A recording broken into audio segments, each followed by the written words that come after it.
Ya baik, terima kasih telah kembali untuk melanjutkan. Ini adalah sesi terakhir kita berbicara beberapa poin penting dalam ajaran Sang Buddha, masih dalam hukum karma, dan seperti yang tadi telah disampaikan bahwa karma dalam ajaran Buddha ternyata bisa berbeda dari ajaran dalam agama lain, terutama pada zaman Sang Buddha.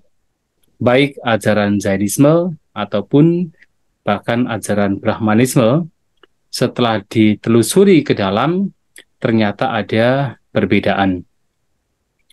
Dan Sang Buddha memahami tentang keberadaan karma atau perbuatan yang memengaruhi setiap makhluk untuk mendapatkan kebahagiaan dan penderitaan dalam proses tumimba lahir dalam kehidupannya. Itu dipengaruhi oleh oleh karma yang Sang Buddha melihatnya dengan pengalaman beliau sendiri, terutama dengan pengetahuan tinggi atau abinya yang mengacu kepada Dipa Caku Nyana atau pengetahuan mata dewa, yang dengan pengetahuan tersebut beliau melihat bagaimana setiap makhluk mengalami kebahagiaan penderitaan itu karena karmanya, karena perbuatannya masing-masing.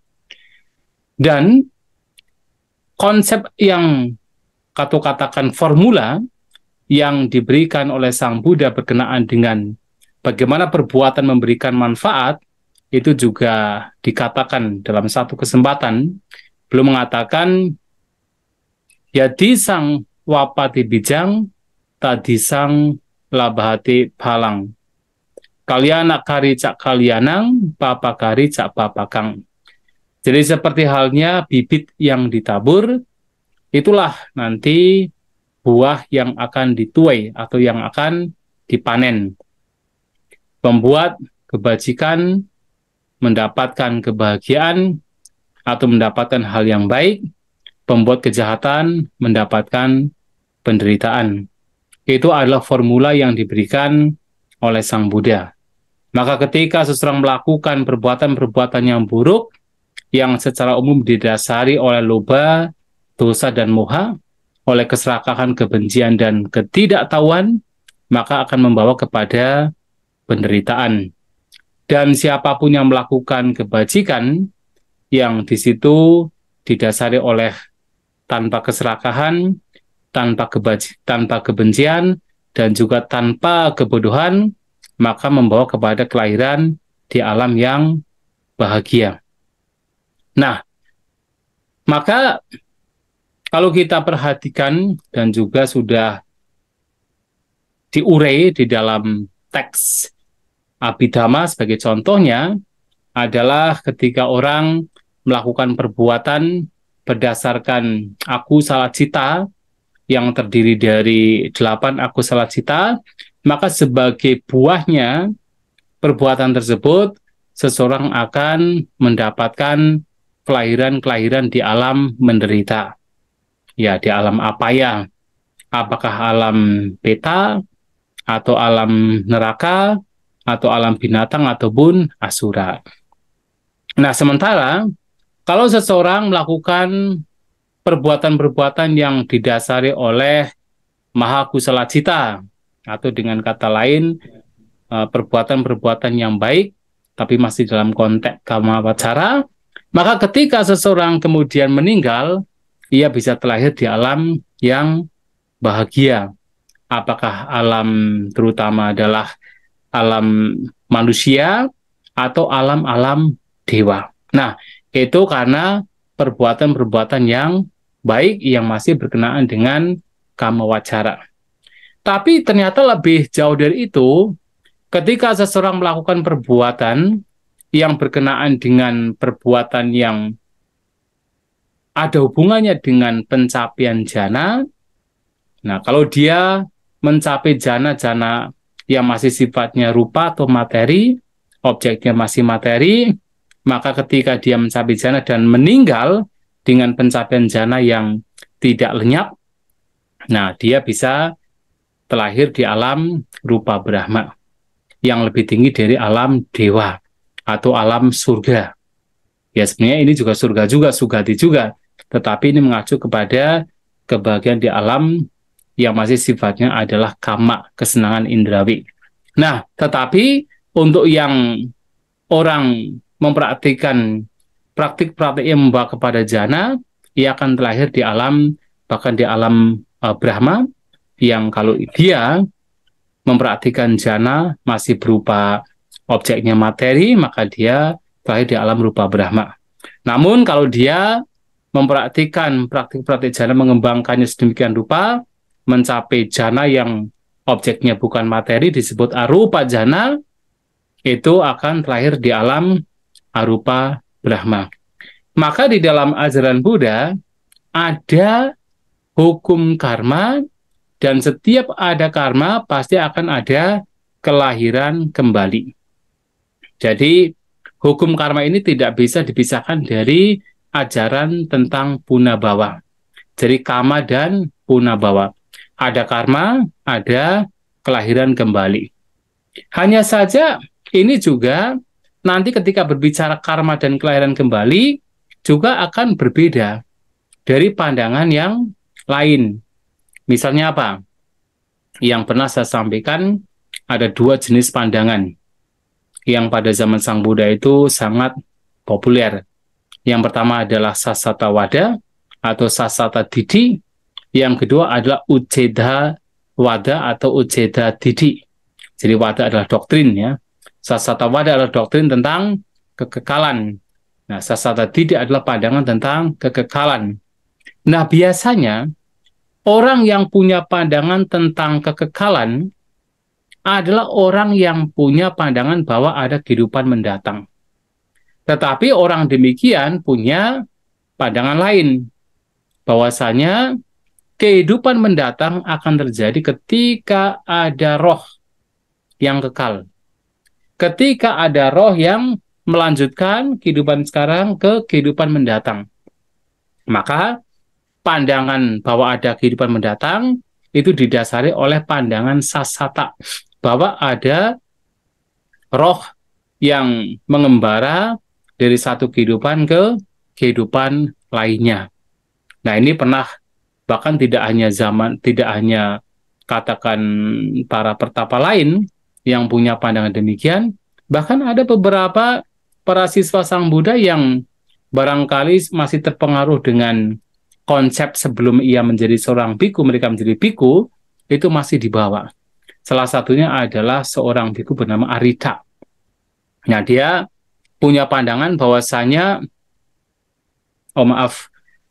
bukan Arita, tetapi adalah Sati, ya, biku Sati. Yang mana dia punya pandangan bahwa sejauh saya mengetahui ajaran Sang Buddha, maka winyana ini adalah atma, adalah roh yang terus mengalami kelahiran dan kematian, mengembara dari satu kehidupan ke kehidupan lainnya. Nah, ini pandangan dari Bhante Sati. Yang mana tentu dalam hal ini, Sang Buddha mengajarkan keberadaan tumimba lahir, tapi bedanya adalah juga menunjukkan ketiadaan diri. Jadi, tanpa ada diri yang berperan di sana, tanpa ada self, atma atau roh yang berperan di sana. Ada kelahiran, tapi tidak ditemukan adanya entitas yang mengembara dari satu kehidupan ke kehidupan lainnya. Nah, ini bedanya. Sementara dengan adanya hukum karma ada juga kelahiran kembali, yang mana tentu ini bertentangan dengan ajaran Ujeda Wada, atau ajaran yang mengatakan bahwa setelah kematian itu tidak akan ada kelahiran kembali. Pandangan yang mengatakan bahwasanya setelah mati semuanya musnah. Seperti tadi yang telah disampaikan, yaitu ajaran dari Ajita Kesakambali. Bahwa kalau orang meninggal, maka 4 unsur kembali ke unsurnya masing-masing. Unsur padat kembali ke tanah, unsur air kembali ke air, unsur api kembali ke api, unsur angin kembali ke angin. Sementara kesadaran itu akan menguap ke angkasa. Sehingga setelah kematian tidak ada yang namanya kelahiran. Nah, itu adalah pandangan salah. Itu adalah pandangan dari kaum Ujedawada. Pandangan atau doktrin bahwasanya tidak ada kelahiran di masa mendatang. Nah, tetapi kemudian Sang Buddha menyampaikan hal yang berbeda. Belum mengatakan bahwasanya kelahiran mendatang itu ada. Kenapa? Selama ada bensin atau ada bahan bakar yang membawa seseorang untuk dilahirkan di masa mendatang, yang tidak lain adalah kotoran batin atau kilesa, maka seseorang akan terus mengalami kelahiran. Dan konsep karma ini juga menjadi satu jawaban yang mana memberikan pandangan bagi umat Buddha untuk melihat bahwa ada kelahiran mendatang, karena selama seseorang terus melakukan perbuatan, itu akan membawa kepada buah perbuatan. Maka buah perbuatan inilah yang kemudian tidak hanya diterima atau tidak hanya muncul pada kehidupan sekarang, tetapi akan berlanjut pada kehidupan-kehidupan yang mendatang. Maka ada hukum karma, ada tentang kelahiran kembali. Nah, sehingga tapi disampaikan di dalam kitab ulasan, tidak di dalam katakan Sutta Pitaka, yang mana bahwasanya ketika berbicara karma juga berbicara tentang bahwa karma ini bisa memberikan buah yang berbeda-beda sesuai dengan waktunya. Ya mungkin tentu Awusu sudah pernah mendengar bahwa ada karma atau perbuatan yang akan berbuah sesuai dengan waktunya. Jadi yang pertama adalah karma yang berbuah di kehidupan sekarang. Disebut sebagai Ditta Dhamma Vedanya. Jadi yang berbuah pada kehidupan sekarang. Yang kehidupan sekarang pun juga sebenarnya bermacam-macam. Artinya itu bisa berbuah pada ketika dia melakukan perbuatan, langsung dia berbuah, tapi dia bisa juga berbuah. Mungkin di masa mudanya dia melakukan perbuatan tertentu, dan itu akan berbuah pada ketika dia di masa tua. Artinya, misalnya, ketika dia masih muda, dia bekerja keras. Tapi dengan bekerja keras, dia tidak mendapatkan hasil. Tapi kemudian ketika di hari tua, dia mulai mendapatkan hasilnya. Maka, apa yang dia lakukan itu langsung berbuah di kehidupan sekarang, tetapi tidak harus di masa yang dekat. Bisa juga berbuah di masa yang dekat, tapi bisa juga berbuah di masa yang agak jauh. Mudanya bekerja keras, kemudian setelah tua baru mendapatkan buahnya. Tapi ada juga yang kemudian dia bekerja keras di hari muda, dan di hari muda pun juga dia mendapatkan apa yang dia telah lakukan. Atau sebaliknya juga, ketika dia melakukan kejahatan, tidak kemudian serta-merta langsung berbuah. Mungkin berbuahnya setelah dalam jangka waktu yang lama. Di hari mudanya dia suka berbuat kejahatan, dia tidak mendapatkan buahnya, dia fine-fine saja. Dia sudah menipu sana sini, ya nggak ada seperti buahnya, tapi nanti setelah tua, baru dia kena buahnya. Dia mendapatkan buah dari perbuatan yang dia lakukan pada saat masih muda. Itu termasuk masih bagian dari Ditta Dhamma Vedanya. Jadi ada berbagai macam perbuatan yang memang berbuah di saat ini dan sekarang dalam kehidupan yang sama. Ya, tapi bisa langsung, juga bisa secara tidak langsung, artinya menunggu waktunya. Nah, yang kedua adalah Upapaja Vedanya. Jadi ada perbuatan yang berbuah setelah kematian, di kelahiran setelah kematian. Jadi tidak di kelahiran sekarang. Sekarang mungkin seseorang melakukan banyak perbuatan yang baik, mungkin pada zaman yang lampau juga melakukan banyak perbuatan yang baik, tapi tidak berbuah sekarang. Tapi akan berbuah setelah kematian di alam lain. Maka seperti tadi misalnya orang yang suka mengembangkan pikiran-pikiran yang buruk, melakukan perbuatan ucapan atas dasar aku salah cita, setelah kematian dia telah di alam menderita. Artinya dia mendapatkan buah karmanya setelah kematian. Atau kemudian seseorang melakukan perbuatan-perbuatan yang baik, maha kusala cita, nah dia mendapatkan buahnya setelah kematian. Atau dia mempraktikkan pencapaian jhana, atau baik rupa atau arupa jana, maka setelah kematian dia terakhir di alam di rupa Brahma atau arupa Brahma. Nah, ini adalah bagaimana ada buah perbuatan yang itu akan berbuah setelah kematian. Itu disebut upapaja vedania. Ya, jadi ada perbuatan yang memang akan berbuah setelah dia meninggal. Nah, tapi ada juga perbuatan yang disebut sebagai apara pariyaya vedania.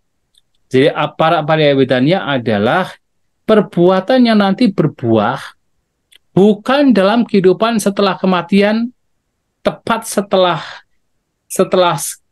kehidupan sekarang dia meninggal langsung berbuah, tapi akan berbuah dalam kehidupan yang mendatang. Mungkin pada saat dia melakukan perbuatan sekarang, nah, setelah kematian belum berbuah.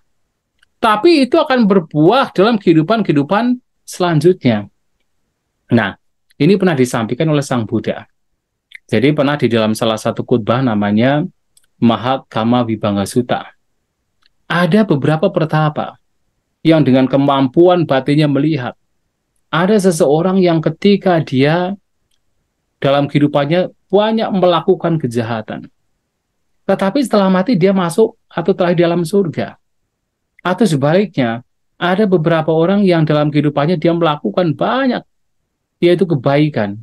Tapi setelah kematian dia melihat bahwa dia terlahir di alam penderitaan. Maka pertapa ini yang melihat dengan tiba cakunya, namun tidak lengkap, kemudian punya pandangan, oh berarti buah perbuatan itu tidak ada. Karma dan buahnya itu tidak ada. Buktinya, dia melakukan perbuatan yang baik, setelah meninggal terlahir di alam menderita. Buktinya ini ada orang melakukan perbuatan yang jahat, setelah meninggal dia mendapatkan kebahagiaan. Nah, tapi Sang Buddha mengatakan bahwasanya ada kalanya seseorang ketika dia melakukan banyak kebajikan, pada saat kematian muncul pikiran buruk. Maka perbuatan baik yang dia lakukan selama hidup itu tidak langsung berbuah setelah kematian. Tapi bukan berarti bahwa perbuatan-perbuatan baiknya itu tidak akan berbuah. Akan berbuah di kehidupan selanjutnya. Ini disebut sebagai apara pariyaya vedania. Atau sebaliknya, ada orang yang melakukan banyak kejahatan, namun setelah kematian terlahir di alam surga. Karena pada saat dia meninggal, dia berpikiran yang baik. Tapi bukan berarti kemudian perbuatan-perbuatan yang tadi katakan jahat itu tidak akan muncul. Tetap akan muncul dalam kehidupan yang selanjutnya. Nah, itu disampaikan Sang Buddha berkenaan dengan yang kalau kita korelasikan dengan ini adalah upapaja vedania karma atau buah perbuatan yang dirasakan dalam kehidupan mendatang, dan bahkan tidak hanya satu kehidupan, bisa berbagai kehidupan mendatang. Nah, kemudian yang keempat, ada juga yang disebut sebagai ahosikama, atau perbuatan yang dikatakan tidak punya kemampuan untuk berbuah. Ya, memang perbuatan yang demikian biasanya perbuatan yang dilakukan atau katakan bagi seorang yang telah mencapai kesucian, terutama adalah kesucian arahat. Nah, orang yang mencapai kesucian arahat ini, ketika dia melakukan, katakan dia sudah mencapai arahat, ya tentu dalam kehidupan yang lampau dia banyak melakukan perbuatan. Entah perbuatan baik atau perbuatan yang buruk dan tidak terhitung. Nah, tetapi karena perbuatan-perbuatan yang dia lakukan yang begitu banyak itu tidak sempat berbuah, karena kemudian arahat ini meninggal dunia atau parinibbana, maka perbuatan yang telah dilakukan di masa lampau yang tidak sempat berbuah itu disebut ahosi. Sebagai contohnya adalah yaitu Bante Anggulimala. Bahkan dalam kehidupan sekarang, Bante ini membunuh banyak orang. Ribuan orang dibunuh. Tapi karena beliau ini menjadi biku, mencapai kesucian arhanta, maka dia ketika meninggal parinibbana. Karena parinibbana maka tidak ada kelahiran mendatang. Dan karena tidak ada kelahiran mendatang, maka perbuatan yang dia lakukan, membunuh banyak orang itu tidak sempat untuk berbuah semuanya. Maka karena tidak berbuah semuanya, maka disebut sebagai ahosi. Itu adalah Bhante Anggulimala. Atau bahkan orang yang mencapai kesucian Sotapanna, Sakadagami atau Anagami. Seorang Sotapanna, ya dalam kehidupan yang lampau, sudah banyak melakukan perbuatan jahat ataupun perbuatan yang baik. Yang sebenarnya masih punya bibit-bibit yang membawa kepada, ketika itu adalah perbuatan jahat, ya bisa membawa kepada kelahiran di alam menderita. Tetapi karena seorang Sotapanna itu sudah mencapai kesucian, menghancurkan 3 belenggu, maka walaupun ada perbuatan jahat sekalipun di masa yang lampau, itu tidak akan sempat untuk membawa dia untuk terlahir di alam apaya. Karena seorang Sotapanna sudah tidak mungkin terlahir di alam apaya. Dan Sakadagami juga sama. Dan untuk Anagami, mungkin dalam kehidupan lampau dia melakukan banyak sekali kebajikan, maha kusala cita, yang kalau dia kemudian tidak mencapai Anagami, memungkinkan dia untuk terlahir di alam surga. Atau mungkin dia telah melakukan banyak kejahatan, yang kalau dia tidak mencapai Anagami, dia mungkin bisa terlahir di alam menderita. Namun karena dia mencapai Anagami, maka perbuatan-perbuatan yang lampau ini tidak punya kekuatan untuk membawa ia terlahir di alam alam katakan kamawacara, alam penderitaan atau alam surga. Hanya punya kekuatan, batinnya punya kekuatan untuk membawa kepada kelahiran di alam sudawasa. Maka perbuatan-perbuatan yang lampau inilah yang tidak sempat berbuah disebut sebagai ahosi atau musnah, tidak berbuah. Maka ada empat perbuatan yang sesuai dengan yaitu fungsinya. Jadi maunya bukan fungsinya, tetapi sesuai dengan kapan akan berbuah. Ini ada 4. Nah, kemudian juga karma juga dilihat dari bobotnya. Jadi seberapa buah perbuatan itu akan memberikan buah, itu tergantung juga dari bobotnya. Maka yang pertama ada yang disebut sebagai garuka kama. Jadi ada perbuatan yang disebut sebagai garuka. Garuka itu adalah perbuatan yang berat. Jadi garu itu artinya berat. Nah, berat di sini bisa baik, bisa juga buruk. Artinya ketika orang melakukan perbuatan yang baik tetapi itu berat, yang tidak lain adalah perbuatan yang membawa kepada kelahiran di alam Brahma, yaitu seperti pencapaian rupa jana atau arupa jana, itu dianggap sebagai perbuatan berat yang baik, maka kusala garuka kama. Dan karena perbuatan yang berat inilah yang baik, membawa dia terlahir di alam yang bahagia, rupa Brahma atau arupa Brahma. Tapi ada juga perbuatan yang berat yang adalah akusala atau tidak baik. Seperti apa? Seperti membunuh ayah kandung, membunuh ibu kandung, membunuh arahanta, melukai sang Buddha. Sang Buddha hanya bisa dilukai, tetapi untuk dibunuh tidak ada satupun makhluk, tidak ada satupun manusia yang punya kemampuan untuk membunuh sang Buddha. Makanya bisa dilukai. Itu pun juga orang yang sudah saking bencinya dengan sang Buddha, punya mungkin kesaktian bisa melukai sang Buddha. Seperti salah satu contohnya Dewadatta. Dan yang kelima adalah memecah belah sangga. Tapi yang bisa memecah belah sangga itu bukan yang tidak upasambada. Yang bisa memecah belah sangga tidak lain adalah biku itu sendiri. Ya, jadi bukan Samanera bukan berumah tangga, bahkan bukan bikuni, tapi biku itu sendiri yang nanti bisa memecah belah sangga. Mengapa demikian? Karena kalau misalnya ada katakan rumah tangga sebagai contoh yang ingin memecah belah sangga, kemudian dengan daya upaya tertentu sangganya itu pecah. Sebenarnya yang paling berperan itu adalah kenapa itu pecah ya sangganya sendiri. Kenapa menurut apa yang dikatakan oleh umat.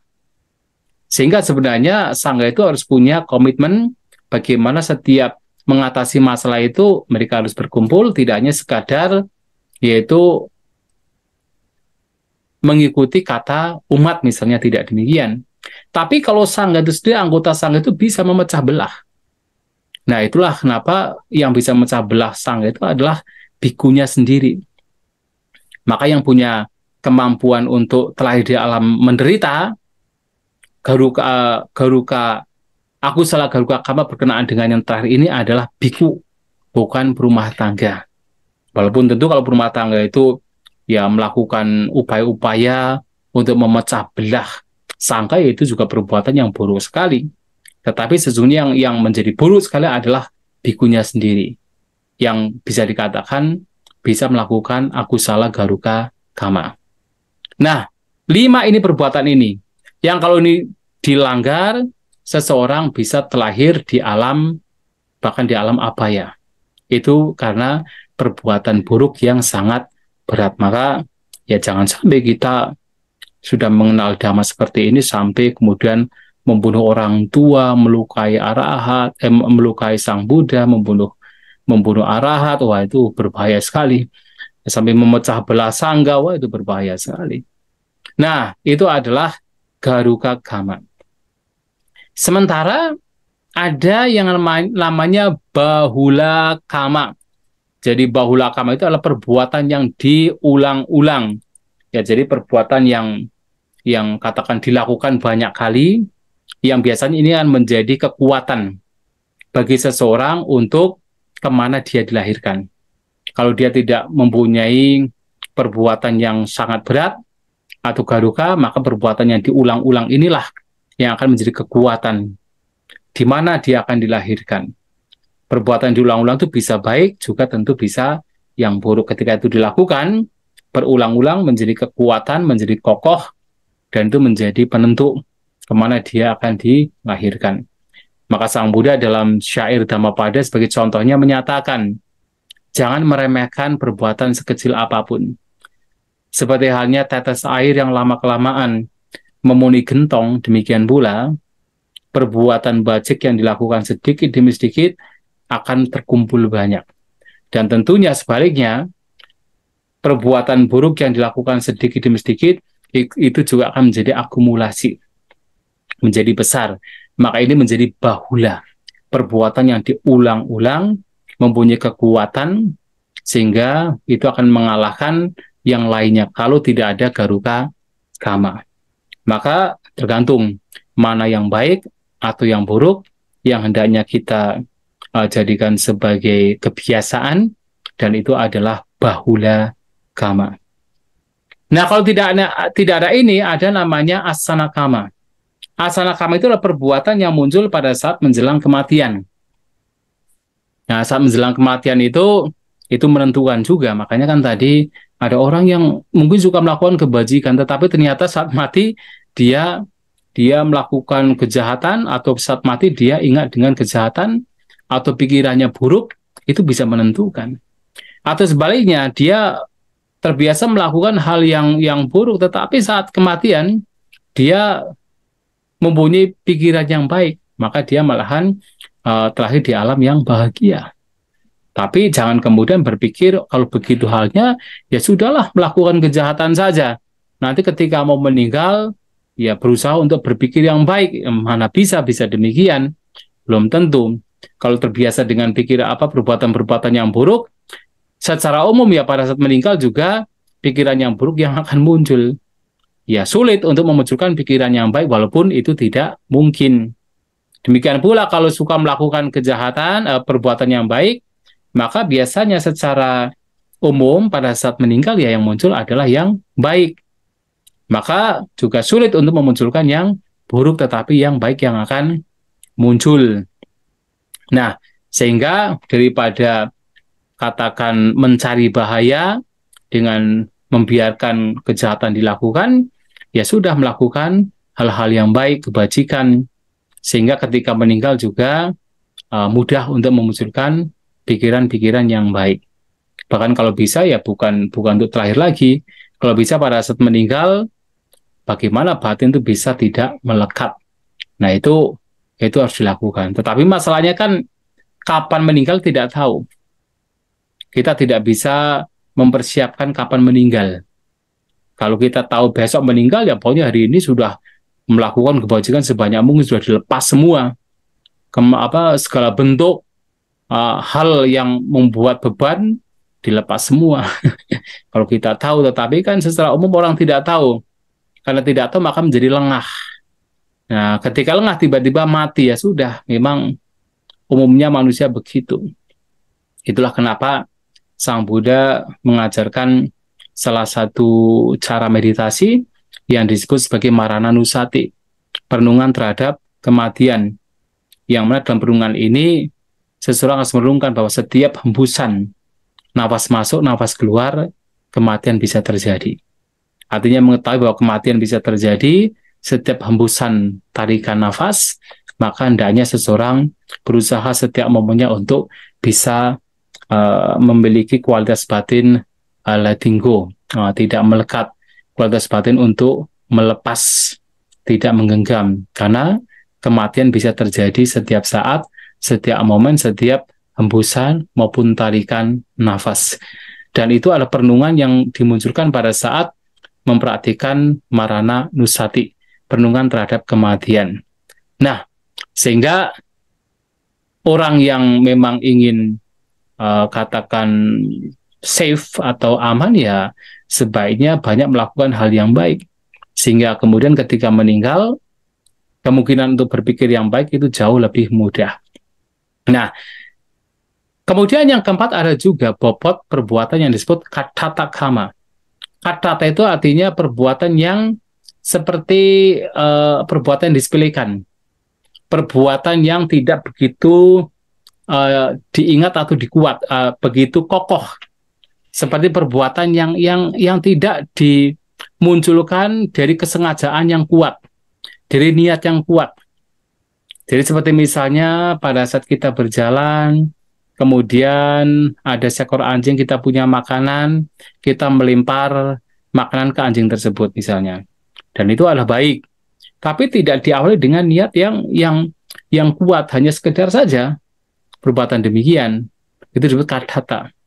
Atau mungkin sebaliknya, ketika berjalan tiba-tiba melihat seekor anjing sedang berbaring di jalan, kemudian kita tendang misalnya, itu seperti nggak ada niat yang kuat, seperti perbuatan yang biasa gitu kan, yang dilakukan dengan tidak sungguh-sungguh, dengan niat yang kuat. Nah, ketika itu dilakukan, itu disebut sebagai kathata kama. Dan ini juga menjadi salah satu perbuatan yang bisa membawa seseorang untuk terlahir di alam yang sesuai dengan apa yang dia lakukan. Kalau tidak ada garwa kama, bahula kama tidak berfungsi di sana, kemudian pikiran terakhir juga tidak katakan menjadi pengaruh di sana, maka yang menjadi pengaruh di sana adalah perbuatan yang tidak dilakukan dengan sungguh-sungguh.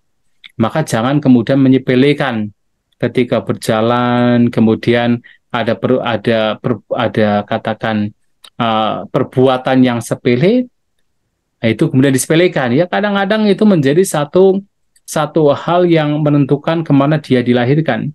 Kenapa di mana seseorang dilahirkan? Ketika berjalan ada seorang pengemis kemudian tiba-tiba ingin memberi gitu kan, sepele saja, mungkin Rp1.000 misalnya. Oh, itu menjadi satu kekuatan untuk di mana dia bisa dilahirkan di alam yang bahagia. Setelah memberi pengemis hanya Rp1.000, tiba-tiba ketabrak mobil mati. Nah, bisa juga itu muncul pikiran tentang apa yang dia telah berbuat. Itu namanya kathata kama. Nah, ini adalah kama sesuai dengan bobotnya. Dan juga ada karma yang dikatakan sebagai karma sesuai dengan fungsinya. Ada 4 juga. Jadi ada namanya janaka kama, ada namanya upadambaka kama, ada namanya upabilaka kama, dan ada namanya upaghataka kama. Ada 4. Janaka karma ada perbuatan yang memberikan hasil atau perbuatan yang sifatnya produktif, memberikan buah. Yang tentu apapun bentuk perbuatan yang memberikan buah itu disebut sebagai janaka. Atau kalau di dalam teks Abhidhamma yaitu 29 cita. 12 akusala cita, 8 maha akusala cita, 5 yaitu rupa jana, dan juga 4 arupa jana cita. Nah, itu adalah perbuatan yang disebut sebagai janaka, yang memberikan buah produktif untuk memberikan buah. Dan juga termasuk dikatakan perbuatan yang katakan menjelang kematian. Karena perbuatan tersebut juga memberikan buah kemana dia akan dilahirkan, maka itu juga disebut sebagai janaka. Nah, kemudian juga ada upatambaka, perbuatan yang sifatnya menyokong buah karma lain untuk berbuah. Jadi artinya mungkin ada seseorang yang sekarang ini melakukan kebajikan. Nah, karena dulu pernah melakukan kebajikan, kemudian sekarang melakukan kebajikan, maka perbuatan baik yang lampau itu disokong dengan perbuatan sekarang, kemudian berbuah. Atau sebaliknya, dulu pernah melakukan kejahatan. Nah, sekarang dia kejahatan yang lampau belum berbuah.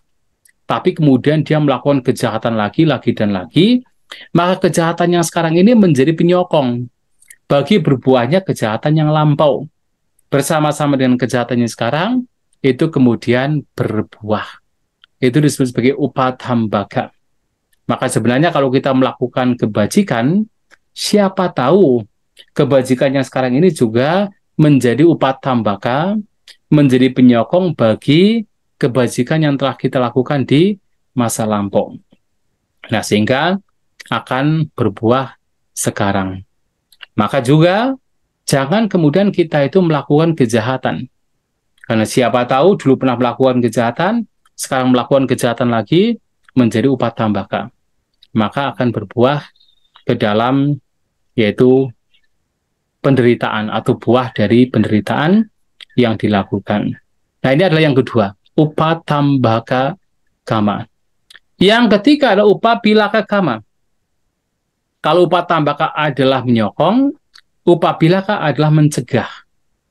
Dan ini bedanya adalah sekedar mencegah. Misalnya yang tadi kebalikannya, orang melakukan berbagai macam kejahatan di masa lampau, tapi kemudian sekarang ia melakukan banyak kebajikan. Maka perbuatan jahat yang lampau itu dicegah untuk tidak berbuah. Kenapa? Sekarang banyak melakukan kebajikan, maka tercegah untuk berbuah. Atau sebaliknya, dulu melakukan banyak kebajikan, tapi sekarang melakukan banyak kejahatan, maka kebajikan yang dulu itu tidak berbuah. Atau tercegah untuk berbuah karena sekarang melakukan banyak kejahatan.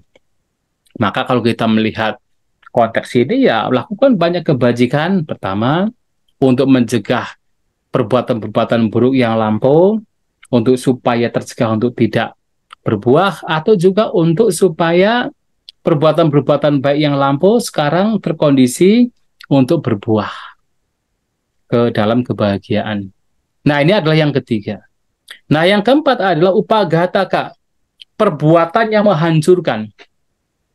Dalam kitab ulasan sebenarnya bukan menghancurkan secara betul-betul menghancurkan, tetapi lebih kepada perbuatan baik yang telah dilakukan karena dia melakukan kejahatan yang sangat besar, maka yang baik ini seperti akan lama sekali berbuah. Contohnya misalnya adalah contohnya adalah Ajatasattu. Dia melakukan banyak kebaikan. Ketika ayahandanya itu sudah meninggal, dia itu sebenarnya punya keyakinan terhadap Sang Buddha, memberikan sokongan kepada Sang Buddha. Tetapi karena dia itu membunuh ayahandanya, maka dia itu terlahir di alam neraka awiji.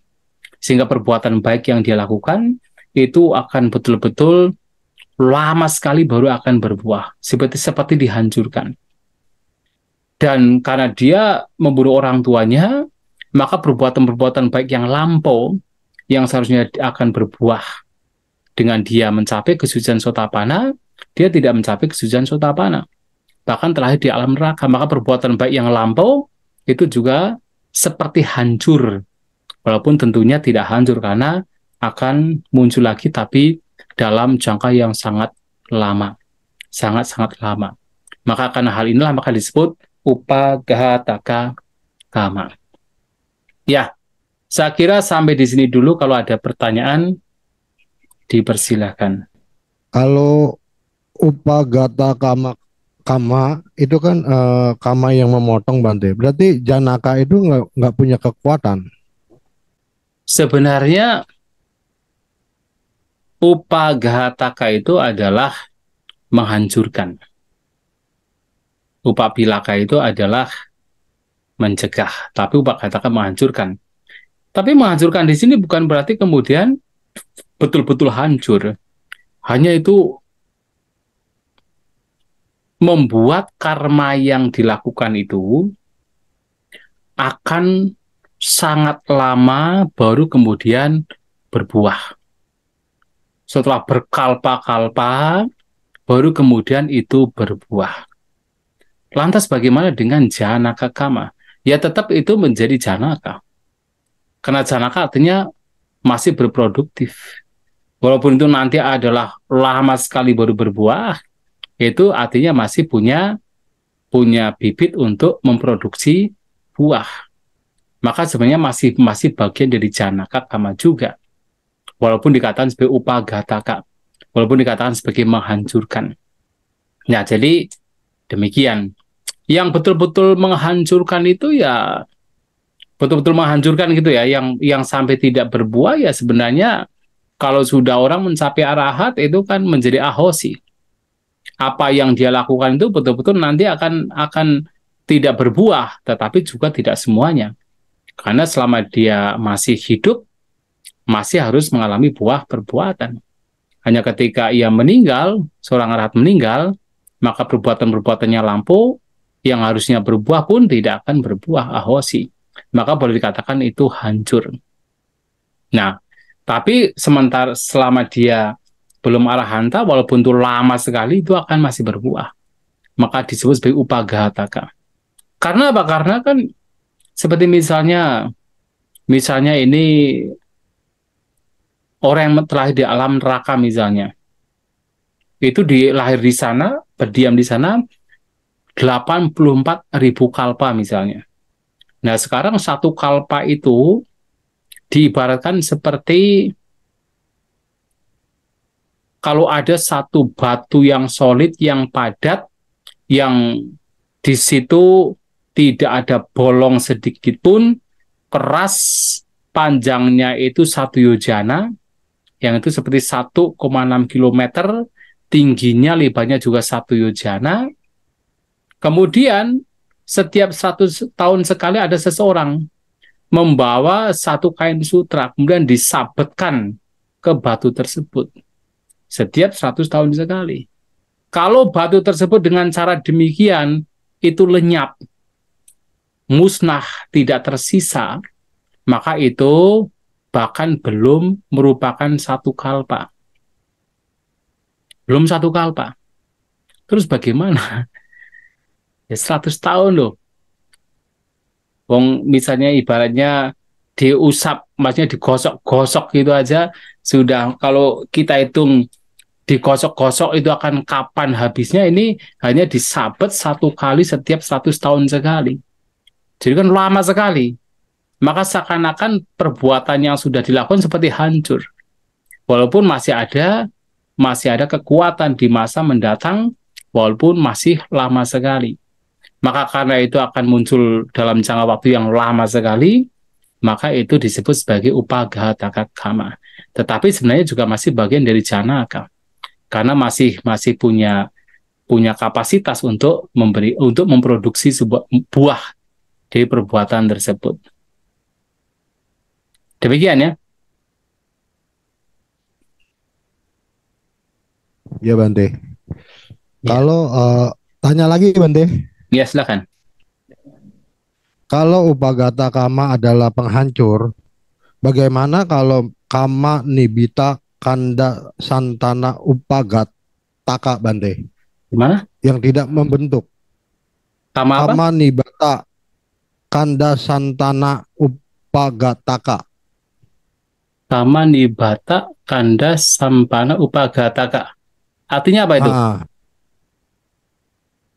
yang memotong nama rupa, Karma yang memotong nama nama rupa. rupa. Ada ya? Ada karma memotong nama rupa? Ada ya? Nah, Itu karma ini kan apa ada itu? dua Bante. Itu di Upagataka Kama Bante. Mm-mm. Itu kan ada dua, memotong Janaka Kama supaya tidak ada waktu menimbulkan hasil untuk selamanya, disebut Kama Kamantara Upagataka.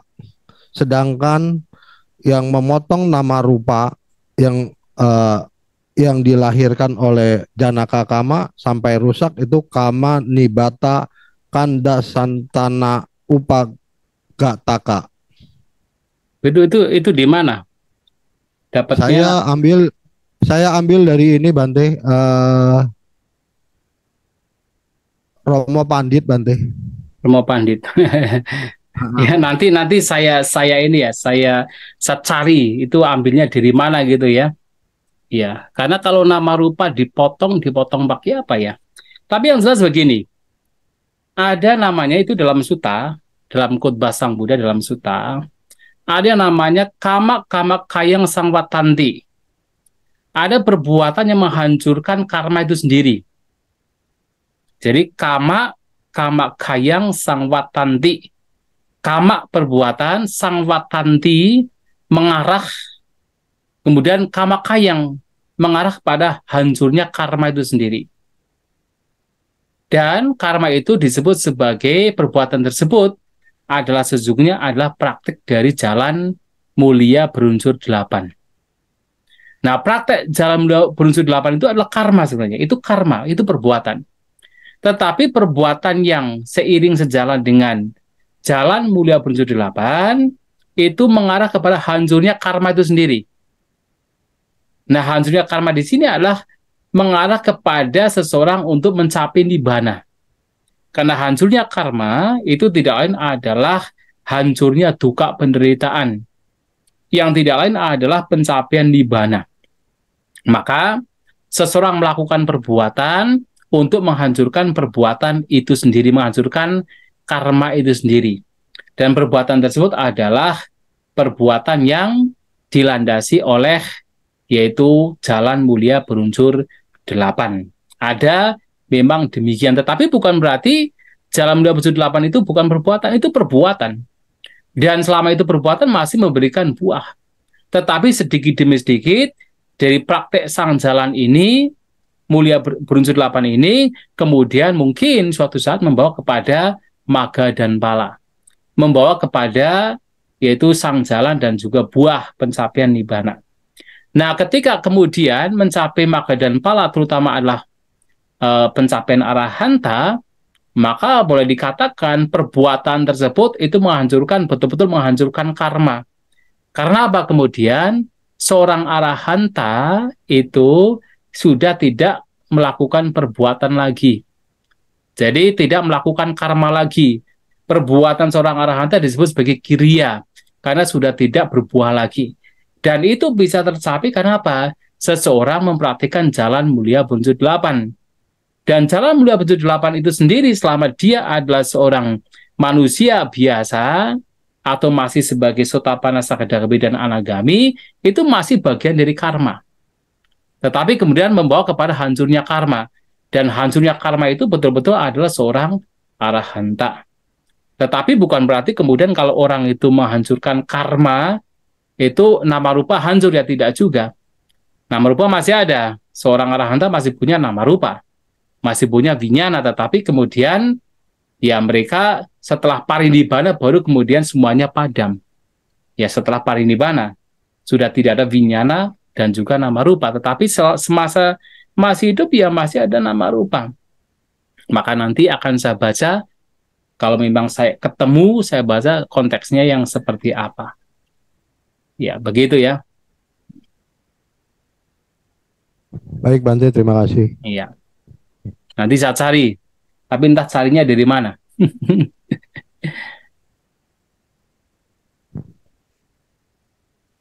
Ya, mungkin yang lain.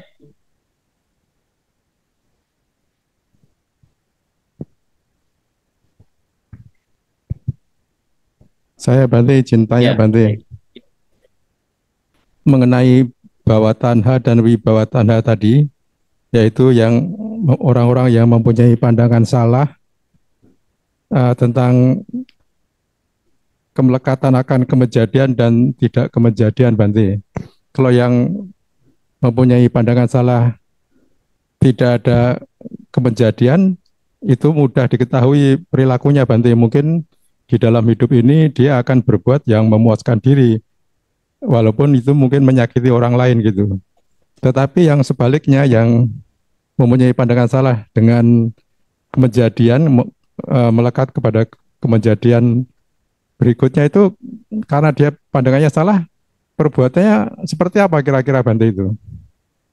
Gitu, Tergantung. Kalau yang ya, kalau yang mempunyai pandangan, kalau yang memiliki pandangan benar kan, dia menginginkan nantinya hidup di alam bahagia, itu dia akan berbuat baik. Tapi kalau yang pandangannya salah, bagaimana Bante? Itu aja Bante. Iya. Jadi memang tergantung, ketika orang memiliki pandangan salah tentang kekekalan, ada yang kemudian membawa kepada praktek penyiksaan diri. Jadi seperti ya kaum Jaina atau kaum Paribhajaka, yang mereka itu punya pandangan memang ada kehidupan yang akan datang. Tetapi kemudian mereka punya pandangan bahwasanya ada yang kekal, ada yang tidak berubah, yang mengembara dari satu kehidupan yang lain. Yang tidak berubah ini, yang kekal ini dianggapnya sebagai yang suci, yang bersih. Yang mana yang bersih, yang suci ini itu terkontaminasi dengan yaitu perbuatan jasmani dan juga ucapan. Maka agar yang bersih, yang suci ini mencapai kesempurnaan yang kemudian disebut sebagai moksa, nah kemudian orang demikian yang punya pandangan demikian bahwa yang suci, yang bersih ini harus dibersihkan, nah orang demikian kemudian mempraktikkan penyiksaan diri. Maka praktek penyiksaan diri, yaitu Atakila Matanu Yoga, itu juga berangkat dari pandangan tentang kekekalan. Mereka berpandangan bahwasanya yang kekal ini itu suci, itu bersih, sementara dikotori oleh perbuatan jasmani. Maka untuk menyucikan kembali yang bersih ini, yang kekal ini, seseorang harus menyiksa jasmani. Maka ada pandangan demikian.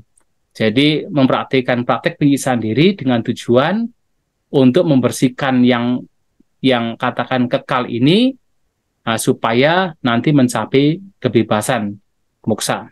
Tapi kemudian pandangan tentang kekekalan ini juga bisa membawa kepada seseorang untuk melakukan hal-hal perbuatan kebajikan. Tapi kebajikan di sini pun juga definisinya bisa berbeda-beda. Contohnya yang di depan tadi, yang saya sampaikan bahwasanya ada orang punya pandangan ada kehidupan yang akan datang. Kehidupan yang akan datang itu muncul karena ada sesuatu yang kekal. Nah, tetapi kemudian dalam kehidupan yang mendatang ini seseorang harus melakukan kebajikan. Akan tetapi kebajikan yang mereka maksud adalah ketika perbuatan tersebut dilakukan demi untuk misalnya Sang Pencipta dalam zaman Sang Buddha, ya, kita tidak bicara zaman sekarang, pada zaman Sang Buddha, demi untuk apa? Mengagungkan, untuk memberikan persembahan kepada yang menciptakan dengan cara melakukan upacara-upacara seperti mengorbankan makhluk hidup. Nah, pada zaman Sang Buddha kan ada kaum Brahmanisme yang demikian. Dan itu dianggap sebagai perbuatan yang baik untuk apa? Untuk supaya seseorang terlahir di alam yang bahagia. Nah, di situ karena apa? Ada konsep kekekalan. Tetapi kemudian berangkat dari pandangan yang lain juga. Maka tergantung dari mana dia mengarahkannya. Ada yang kemudian terarah untuk mempraktikkan penyiksaan diri, ada kemudian juga yang mengarah kepada praktek untuk melakukan perbuatan yang sebenarnya masih merugikan makhluk lain. Tapi ada juga orang-orang yang percaya dengan kekekalan, ada sesuatu yang kekal dan ada kelahiran kembali, tapi percaya dengan hukum karma di mana kebajikan ini membawa kepada yaitu kelahiran di alam mendatang. Nah, seperti melakukan kebajikan perdana dan sebagainya untuk kelahiran mendatang, tapi juga ada konsep di mana karena ada entitas yang mengembara dari satu kehidupan ke kehidupan yang lain. Nah, itu juga bisa mengarah ke sana. Makanya bagaimana orang yang mempunyai pandangan tentang kekekalan itu akan berbuat dalam kehidupan sehari-hari, nah itu bisa bermacam-macam, bisa beragam, karena juga akan dipengaruhi oleh pandangan-pandangan lainnya. Ya, jadi ada yang mempraktikkan penyiksaan diri untuk dirinya sendiri dengan pandangan tertentu, ada juga yang kemudian menyiksa makhluk lain untuk ditujukan kepada yang mereka hormati, ada juga memang melakukan kebajikan, tetapi masih membawa seseorang untuk dilahirkan kembali. Nah, jadi bisa beragam. Tapi memang kalau yang tadi uji dawada secara umum orang demikian akan cenderung untuk memuaskan diri. Wong toh hidup hanya sekali, ngapain juga? Untuk apa menderita, lebih baik memuaskan diri. Itu secara umum. Tetapi apakah harus demikian? Juga belum tentu. Belum tentu juga. Kan bisa juga orang barangkali punya pandangan hidup hanya sekali. Maka gunakan hidup ini dengan sebaik-baiknya. Demi apa kebahagiaan diri sendiri dan juga makhluk lain, bisa juga demikian. Kan orang punya pandangan bisa berbeda-beda. Ya, atau mumpung masih hidup, kita nggak tahu nanti setelah kematian mungkin kita akan lenyap, kita akan hancur, mungkin punya pandangan demikian. Maka selagi kita masih hidup, udah kita berbuat banyak kebajikan. Bisa juga demikian. Tapi pada zaman Sang Buddha ada yang memang orang punya pandangan ucedawada, kemudian cenderung untuk memuaskan dirinya. Disebut sebagai kaum materialis, dan itu membawa kepada kamesu kama sukali kado yoga. Jadi engage untuk mencari berbagai macam kesenangan indrawi. Demikian ya. Ya, terima kasih Bante, sudah jelas. Ya. Ada satu lagi pertanyaan Bante mengenai ahosi kama. Itu kama yang tidak akan berbuah karena yang bersangkutan telah mencapai arahat. Tapi untuk merealisasi arahat itu kan dia harus mempunyai parami yang banyak Bante. Baru dia bisa merealisasi arahat dan kama buruknya tidak berbuah. Apakah berarti ahosi kama itu adalah kama yang tidak terlalu berat gitu Bante sehingga bisa tidak berbuah? Iya, sebenarnya pertama harus dilihat parami itu apa sih? Parami kan artinya perfection atau penyempurnaan. Dan parami di sini sebenarnya adalah praktik-praktik yang memang bertujuan untuk mematangkan batin. Artinya bukan sekadar orang melakukan kebajikan, kemudian seluruhnya dikatakan sebagai parami, tidak. Karena kalau kemudian setiap kebajikan itu dikatakan sebagai parami, lah kita sudah melakukan, sudah hidup dalam kehidupan yang tidak terhitung banyaknya, sudah berapa banyak kita melakukan kebajikan. Tapi kok kenapa tidak mencapai-capai gitu kan? Nah, jadi parami di sini tidak sekadar kebajikan, lebih kepada bagaimana seseorang melakukan upaya-upaya dengan berbagai macam perbuatan demi untuk mematangkan batin, demi untuk menyempurnakan batin, demi untuk pelenyapan kotoran batin. Orang berdana dengan tujuan untuk melenyapkan kotoran batin. Dia tahu bahwa setiap kali berdana, kotoran batin itu semakin berkurang, dan itulah disebut sebagai parami. Orang mempraktikkan sila, dia tahu dengan praktek sila dia itu akan batinnya akan semakin kokoh, semakin teguh, tidak mudah terseret oleh kotoran batin, batinnya semakin matang. Itulah parami. Nah, sehingga parami yang dimaksud itu adalah bagaimana upaya-upaya melakukan berbagai macam perbuatan yang tujuannya adalah untuk pelenyapan kotoran batin. Nah, ketika orang melakukan demikian dan batinnya menjadi matang, maka dia bisa mencapai kesucian arahanta dengan terbebaskan dari segala bentuk kotoran batin. Dia mencapai arahat. Dan ketika orang mencapai arahat, apakah perbuatan-perbuatan yang lampau itu masih berbuah? Ya tentu masih berbuah.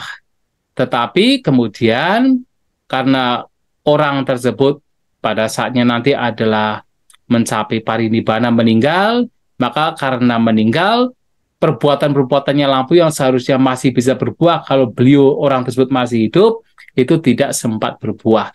Maka itu ahosi. Namun apakah kemudian yang ahosi ini adalah perbuatan-perbuatan yang lampu yang tidak berat?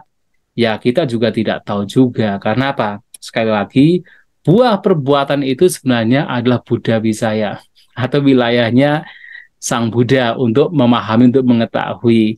Kita tidak tahu persis apakah yang berubah itu adalah yang berat atau yang ringan. Tetapi memang logikanya, ini logikanya ya, logikanya adalah memang yang berubah adalah yang berat-berat saja. Karena apa? Ibaratnya kalau kita melempar dari tebing batu, ada banyak batu, maka yang jatuh duluan adalah yang berat. Kemudian yang ringan-ringan akan jatuh belakangan. Maka bisa juga memungkinkan yang berbuah dulu adalah yang berat-berat. Yang ringan itu tidak berbuah. Itu logika kita, tetapi sebenarnya itu logika. Sedangkan buah karma atau kama wipaka itu adalah Buddha Wisaya atau wilayahnya Sang Buddha untuk mengetahuinya. Demikian ya. Bisa dipahami mudah-mudahan. Ya, paham Bante. Tapi timbul pertanyaan Bante, yang sudah mencapai arahat tapi belum parinibbana, dan dia masih punya karma buruk yang lalu. Kenapa masih punya karma buruk yang lalu kok dia bisa parinibbana Bante? Kan harus berbuat dulu gitu baru parinibbana. Itulah kenapa ada konsep ahosi. Karena ada konsep ahosi makanya ya tidak sampai berbuah. Kalau berbuah dulu, wah ini Sang Buddha sekarang pun belum parinibbana. Karena apa? Sang Buddha sudah banyak melakukan kebajikan. Makanya kan ada yang mengatakan, ada sebuah tradisi yang mengatakan bahwa Sang Buddha itu belum parinibbana. Mana mungkin Sang Buddha parinibbana? Sedangkan kebajikan air laut saja yang sebegitu banyak itu masih bisa dihitung. Kebajikan Sang Buddha yang begitu banyak itu tidak bisa dihitung. Mana mungkin seorang manusia atau satu makhluk yang memiliki banyak kebajikan seperti Sang Buddha kemudian hidup hanya 80 tahun. Tidak mungkin. Sang Buddha itu masih hidup. Ada tradisi demikian. Nah, kalau kita konsepnya adalah setiap perbuatan pasti memberikan buah. Tetapi dengan konsep bahwasanya ada ahosi kama, maka arahanta yang juga memiliki kekuatan untuk hidup sesuai dengan rata-rata umur manusia, maka ya ketika meninggal ya meninggal. Ketika katakan dengan istilah jiwitandriya atau jiwitindriya, indriya kehidupan itu memang sudah exhausted atau sudah lenyap, aus, dan harus meninggal, arahanta itu harus meninggal. Dan ketika meninggal ya buah-buah karma yang harusnya masih bisa berbuah itu tidak lagi berbuah. Maka disebut ahosi. Nah, maka itulah konsep ahosi. Kalau nggak ada konsep ahosi ya memang berarti seorang arahanta, Sang Buddha itu nggak akan, sekarang pun belum meninggal. Kebajikannya itu sangat-sangat besar. Masa hanya hidup 80 tahun. Ya, begitu ya. Bante, jelas Bante. Ya, Bante Ya. jelas. Terima kasih Bante. Ya, baik. Ya. Ya, Bante, mau Baik. izin tanya Bante. Ya. Apakah perbuatan yang sering tapi kecil Bante, tapi ini bisa dilakukan terus menerus, apakah bisa dinamakan sebagai bahula kama Bante? Ya, betul sekali. Jadi walaupun kecil, ketika itu dilakukan terus-menerus, ya dilakukan banyak kali itu namanya bahula. Jadi bahula itu bahu itu banyak, maksudnya banyak kali. Walaupun itu kecil, kalau dilakukan banyak kali ya itu bahula. Makanya kan Sang Buddha dalam Dhammapada yang tadi saya sampaikan, jangan meremehkan perbuatan walaupun itu kecil.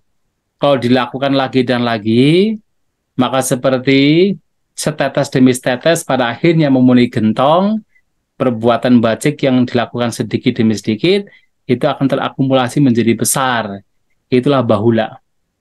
Maka bahula kama itu ya tidak harus yang besar-besar, tapi yang kecil-kecil pun kalau dilakukan lagi dan lagi menjadi sebuah kebiasaan itu sangat baik. Ya kalau misalnya berumah tangga setiap hari punya kebiasaan untuk berdana ke sangga, walaupun ya kampanye misalnya hanya 1 sendok nasi misalnya begitu, atau 1 bungkus nasi, tapi dilakukan lagi dan lagi, itu menjadi bahula. Ya, Nah, begitu kalau ya. seperti itu hasilnya apa, Bante? Oh, luar biasa. Karena begini, orang mungkin akan melakukan kebajikan banyak tapi sekali. Tapi kesan dari kebajikan tersebut itu tidak akan begitu besar. Namun ketika orang melakukan walaupun sedikit demi sedikit tapi dilakukan lagi dan lagi, kesannya akan semakin kuat. Itu bisa menjadi sebuah keterampilan. Atau kalau dalam teks Abhidhamma itu yang disebut asangkarikang. Jadi perbuatan yang dilakukan pada akhirnya menjadi asangkarikang. Dilakukan secara spontan, tanpa harus didorong lagi. Kenapa? Dia mengakumulasi sampai menjadi terampil. Walaupun itu adalah perbuatan yang kecil-kecil, tapi dilakukan lagi dan lagi sampai menjadi terampil. Dan itu jauh lebih baik ketimbang berbuat bacik, tetapi masih harus didorong, harus diajak.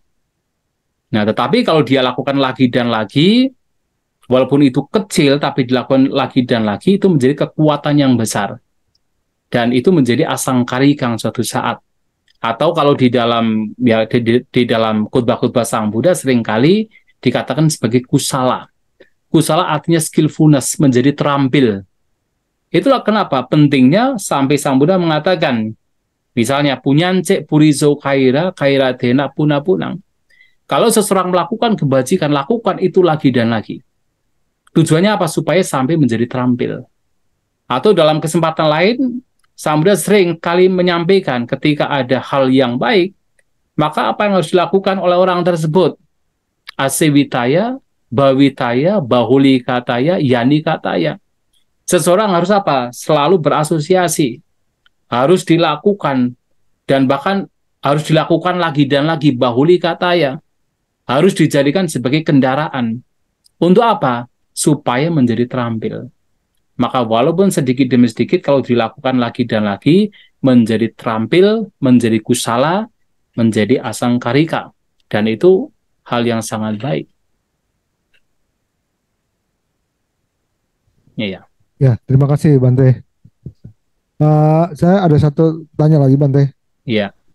Ini mengenai perbandingan perbuatan karma seorang biku sama umat awam dengan perbuatannya yang sama. Contoh lah yang mudahnya melakukan seandainya pembunuhan nyamuk atau semut gitu, Bante. Hukumnya itu lebih berat mana seorang biku sama umat awam gitu, Bante? Wah. Karena kan seorang biku kan istilahnya dia udah jadi biku nih, Bante. Ya, terus kalau umat awam kan enggak. Nah, itu maksudnya lebih berat mana kalau secara hukumnya gitu, Bante? Ya. Terima kasih, Bante. Wah, ini juga tergantung dari banyak pemahaman juga sih kan. Sebuah perbuatan kan kadang-kadang dipengaruhi tidak hanya dari apa yang tertampak saja. Apa yang tertampak dari luar, oh dia membunuh nyamuk. Tetapi kan juga harus dilihat dari sejauh mana orang tersebut punya niat untuk membunuh.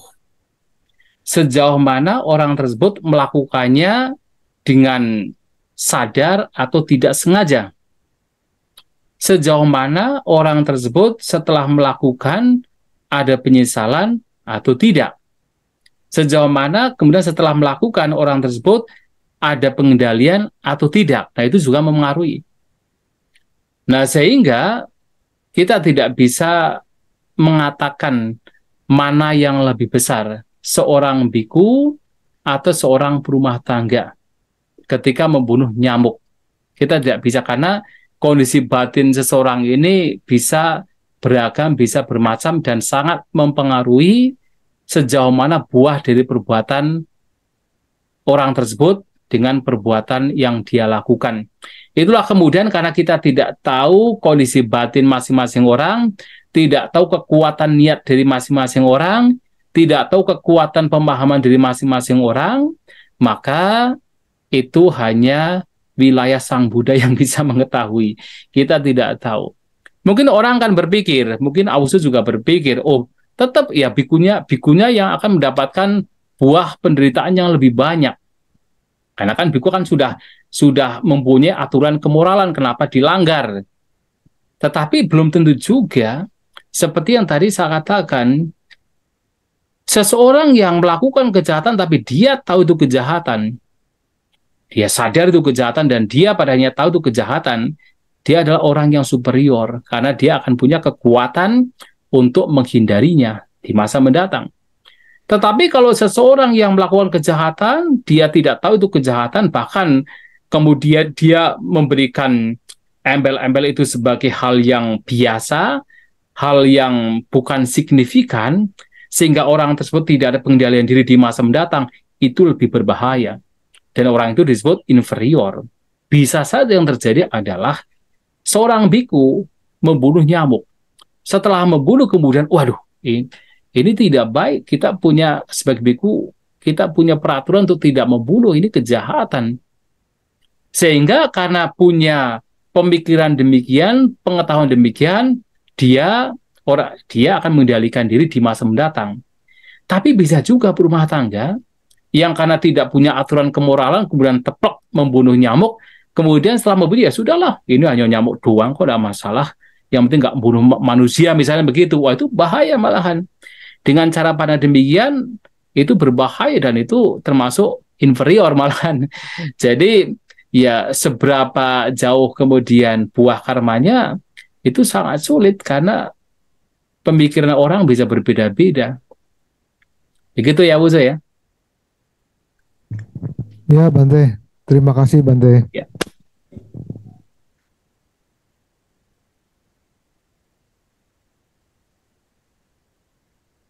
Ya, bagaimana? Ya, Bante, cukup. Baik. Mungkin waktunya juga Ya, masih satu ada. lagi yang ingin saya sampaikan. Bahwasanya yang juga harus kita ingat, bahwasanya, dan juga sudah saya sampaikan sebenarnya, bahwasanya karma itu bukan satu-satunya faktor ya yang membawa kepada kebahagiaan dan juga penderitaan manusia. Karma bukan satu-satunya faktor. Karena kalau hanya karma saja, ya tidak bedanya dengan klausa prima, konsep klausa prima, bahwa sesuatu muncul hanya dari satu sebab. Sebabnya bisa berbagai macam. Maka